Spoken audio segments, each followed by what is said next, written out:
Lembaga Tabung Angkatan Tentera atau LTAT telah ditubuhkan pada bulan Ogos 1972 untuk menyediakan faedah simpanan persaraan kepada anggota-anggota Angkatan Tentera lain-lain pangkat.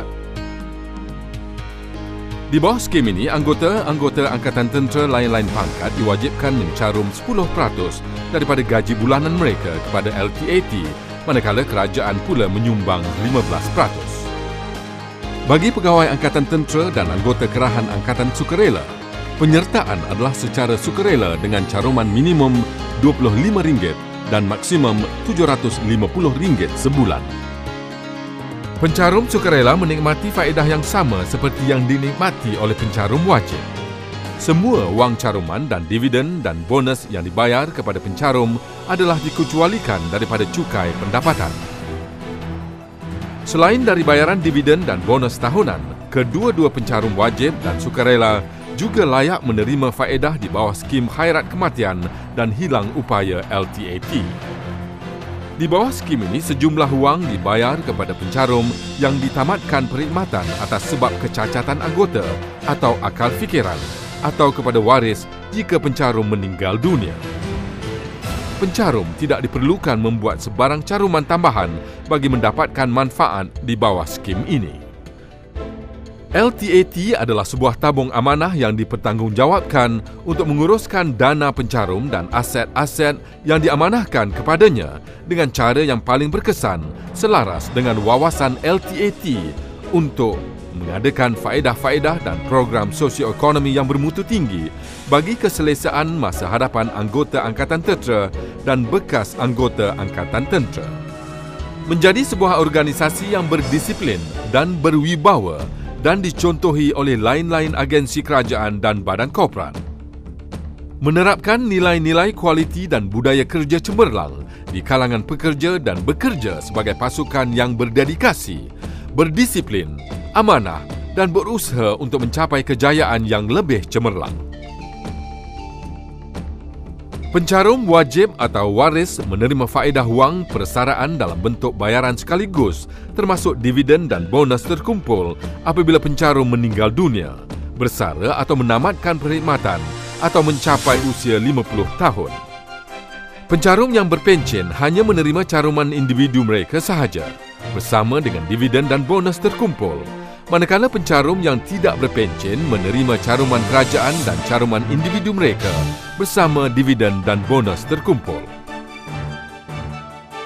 Pencarum yang layak juga dibenarkan mengeluarkan sebahagian wang carumannya bagi tujuan membeli atau membina rumah.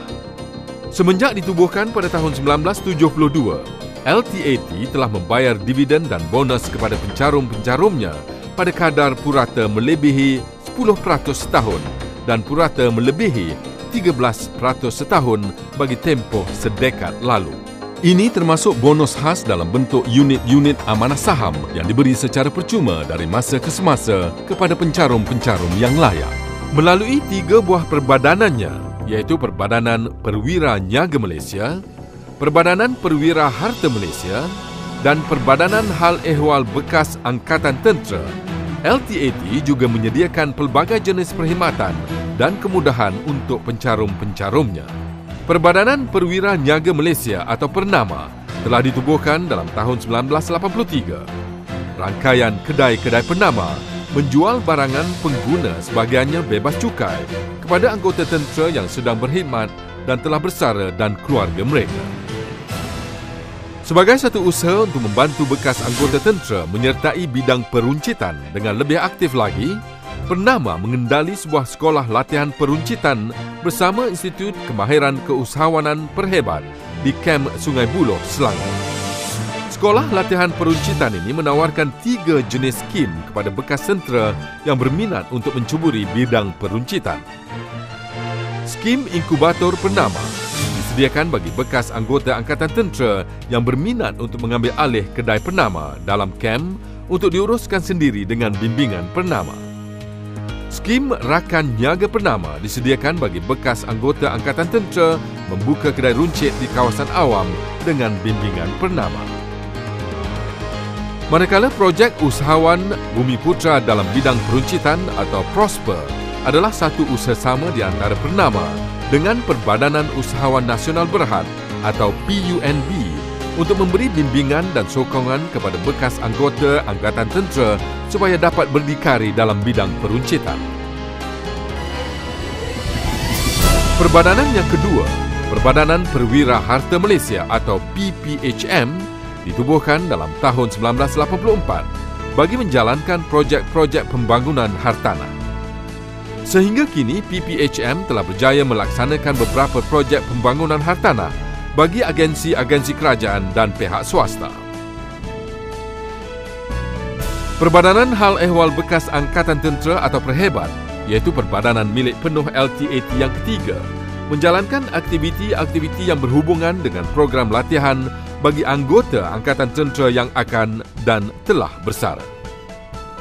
Institut Kemahiran Keusahawanan Perhebat merancang dan melaksanakan pelbagai program latihan di dalam bidang teknikal, vokasional dan keusahawanan untuk anggota Angkatan Tentera yang akan dan telah bersara. Sebagai melaksanakan sebahagian daripada tanggungjawab sosial korporatnya, LTAT memberi sumbangan wang tunai kepada anak-anak anggota Angkatan Tentera yang mencapai kejayaan baik di dalam peperiksaan PMR dan SPM. Ini sebagai satu langkah untuk memberi dorongan kepada mereka ini untuk berjaya di dalam pelajaran mereka. Selain daripada itu, Yayasan Warisan Prajurit yang ditubuhkan dalam tahun 2000 oleh beberapa buah anak syarikat LTAT yang diterajui oleh Baustad Holdings Berhad juga menawarkan beberapa jenis beasiswa kepada anak-anak anggota Angkatan Tentera yang mencapai kejayaan cemerlang dalam peperiksaan mereka. Melalui kumpulan syarikat-syarikat LTAT seperti Baustad Holdings Berhad, LTAT bergiat aktif di dalam pelbagai projek perumahan termasuk pembinaan rumah-rumah kos rendah, kos sederhana rendah dan kos sederhana untuk dijual kepada anggota-anggota Angkatan Tentera yang layak.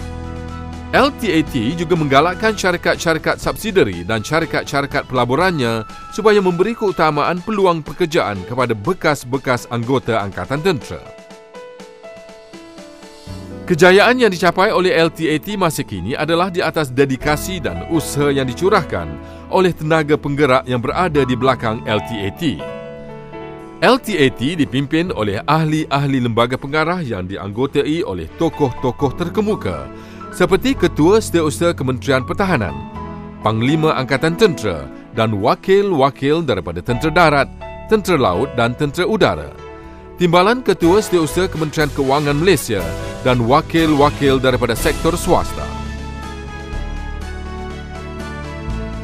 Fungsi utama lembaga ialah menggubal dasar dan strategi LTAT untuk memastikan LTAT mencapai objektif-objektifnya dengan sempurna dan cemerlang. Untuk menasihati lembaga dalam perkara-perkara berkaitan dengan pelaburan, satu panel pelaburan telah ditubuhkan. Panel ini dianggotai oleh tokoh-tokoh seperti Panglima Angkatan Tentera, Timbalan Ketua Setiausaha Kementerian Kewangan Malaysia dan beberapa tokoh ekonomi dan keuangan dari sektor swasta. Jawatankuasa Kerja Pengurusan yang ditubuhkan oleh lembaga menasihati lembaga dalam perkara-perkara berkaitan dengan operasi dan pentadbiran. Pasukan pengurusan LTAT pula bertanggungjawab bagi memastikan pelaksanaan dengan baik dan teratur plan dan program yang dipersetujui oleh lembaga pengarah dan panel pelaburan dan operasi LTAT berjalan dengan lancar dan efektif. Pasukan ini terdiri daripada Ketua Eksekutif, Timbalan Ketua Eksekutif, 4 orang pengurus besar, 3 orang penolong pengurus besar dan 9 orang ketua jabatan. Bagi memastikan LTAT memperolehi pulangan yang sebaik-baiknya daripada wang pelaburannya, LTAT melabur dananya di dalam pelbagai jenis pelaburan dan skim.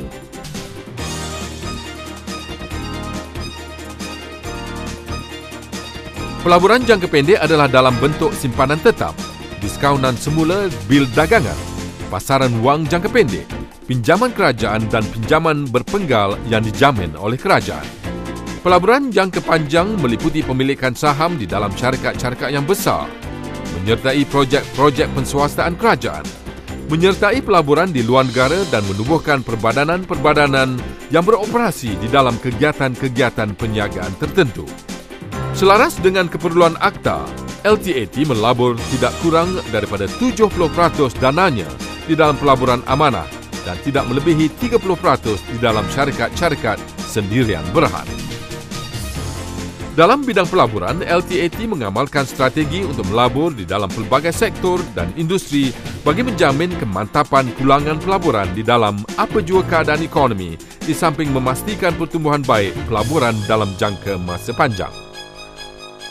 Bagi pelaburan jangka pendek dan sederhana, LTAT telah menubuhkan sebuah jabatan dagangan saham dan juga melantik beberapa pengurus dana khusus untuk berurus niaga di bursa tempatan dan luar negara. Sementara wang lebihan LTAT disimpan dalam deposit-deposit tetap dan deposit-deposit lain di pasaran wang sama ada secara konvensional atau melalui simpanan secara Islam bagi menyediakan kecairan secukupnya untuk membiayai komitmen pelaburan jangka panjang, menampung pengeluaran wang caruman ahli dan memperoleh pulangan optimum dari simpanan itu.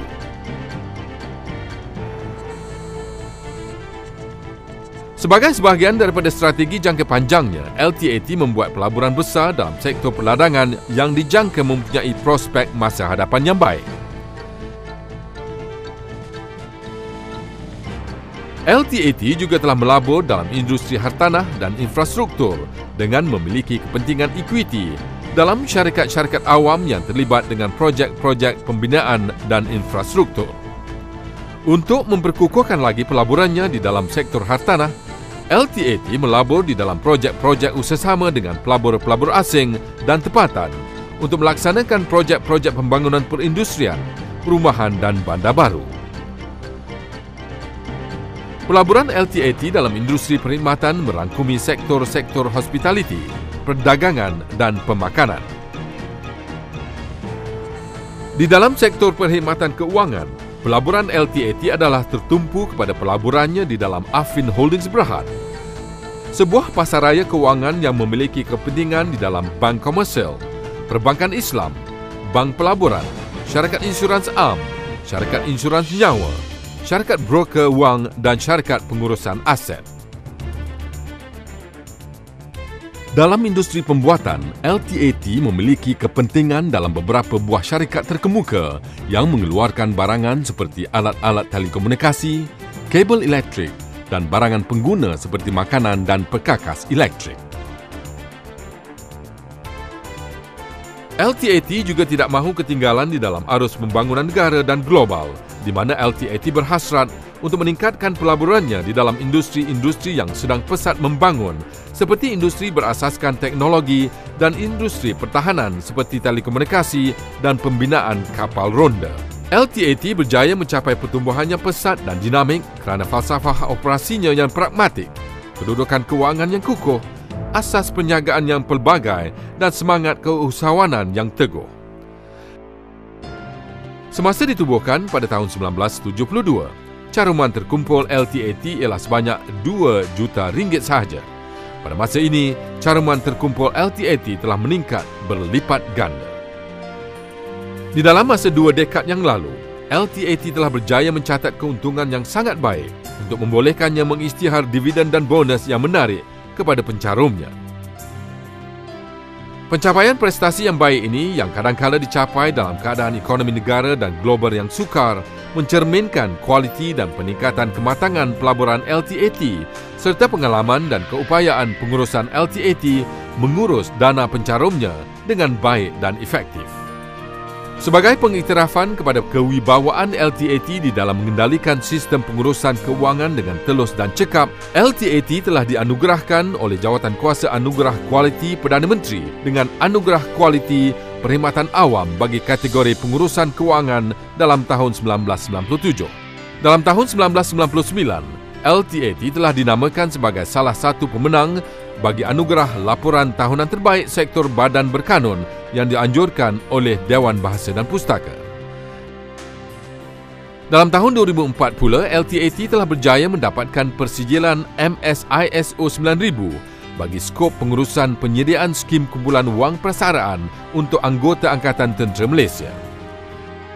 Dalam tahun yang sama, LTAT telah diisytiharkan sebagai pemenang anugerah kualiti Ketua Perkhidmatan Awam oleh Jawatankuasa Anugerah Kualiti Perdana Menteri. Pencapaian cemerlang ini adalah hasil dari komitmen LTAT yang serius dan bersungguh-sungguh dalam melaksanakan pelbagai program untuk meningkatkan kualiti sistem penyampaian perkhidmatan, termasuk penambahbaikan berterusan dalam proses pembayaran balik caruman dibuat dalam tempoh 24 jam, mewujudkan pelan integritinya sendiri, mewujudkan petunjuk prestasi utama dan sistem pengurusan risiko serta mengendalikan dengan penuh komitmen semua program-program transformasi syarikat berkaitan kerajaan. LTAT telah ternyata dapat membuktikan ketahanannya dalam apa jua keadaan suasana ekonomi. Perkembangan pesatnya pada satu dekad yang lalu menjadi asas untuk kejayaan di masa hadapan. Strategi semasa LTAT dalam bidang pelaburan ialah untuk memberi tumpuan dalam industri berasaskan teknologi, sektor pembangunan hartanah, sektor keuangan dan dalam projek-projek penswastaan kerajaan.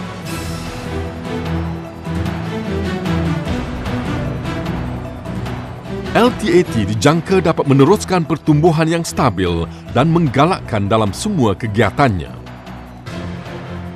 LTAT akan sentiasa menguruskan dana pencarum dan aset-aset yang diamanahkan kepadanya dengan cara yang paling cekap dan efektif, serta mematuhi tadbir urus korporat yang baik supaya dapat memberikan pulangan yang sebaik mungkin.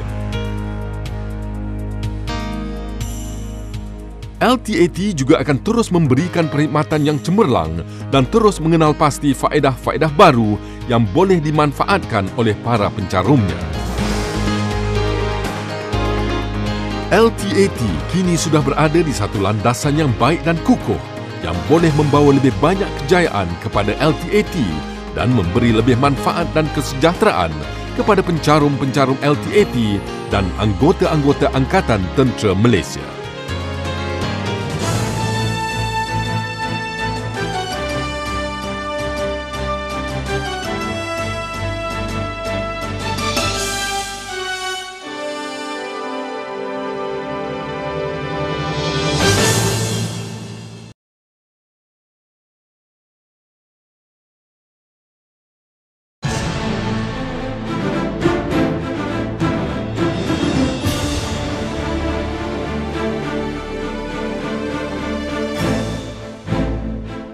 Lembaga Tabung Angkatan Tentera atau LTAT telah ditubuhkan pada bulan Ogos